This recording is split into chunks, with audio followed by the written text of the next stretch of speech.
Tumsifu Yesu Kristo. Milele amina. Ndugu zangu wapendwa, karibuni katika tafakari za novena. Leo ni siku ya tatu au Jumapili. Katika siku ya leo tafakari yetu inatupa kukumbuka kwamba Yesu Kristo anatufanya kuwa mitume kwa njia ya Roho Mtakatifu, au tunaweza kufupisha kwa kusema Roho Mtakatifu anatufanya kuwa mitume.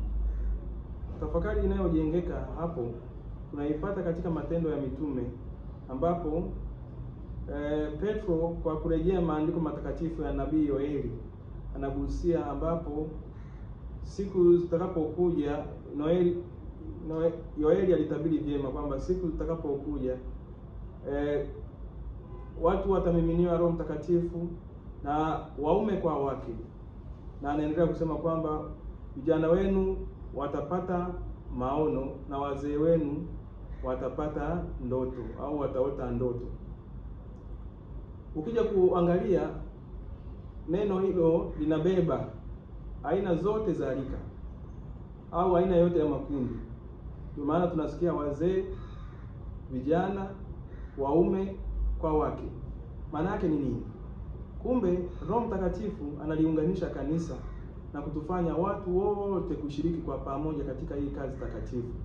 Maana yake ni kwamba kila mmoja ameitwa kwa hadhi yake na kwa jinsia yake kuwa mtume wa kwenda kushuhudia Injili. Kwa hiyo kumbe hakuna namna ya kusema kwamba mimi ni wa hivi au mimi sio wa hivi. Kumbe tuunganike kwa pamoja wote katika kujenga kanisa la Mwenyezi Mungu, kutokana na kila ambacho Mwenyezi Mungu ametujalia, yaani karama zetu zilifaidie kanisa, ili hatimaye kupitia hizo karama na yale yote ambayo Mwenyezi Mungu ametujalia tuweze kuyafikia yale ambayo Mungu ametujalia au ametupangia. Na ningependa tu kuongea kiasi walau kwa vijana. Vijana wenu watapata nini? Watapata maono. Maana yake ni nini? Kumbe vijana tunaalikwa kubeba maono ya maisha.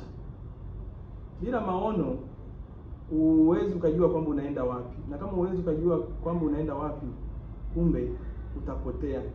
Kwa hiyo kumbe novena ya Roho Mtakatifu inatukumbusha pia kuweka msingi wa kujitengenezea picha ya maisha, na Roho Mtakatifu ndio mtengeneza picha ya maisha ambayo itatusaidia katika maisha yetu, ili tungamue na kuamua kwamba sisi ni akina nani, tunaenda wapi, na tunatakiwa kufanya nini katika maisha yetu.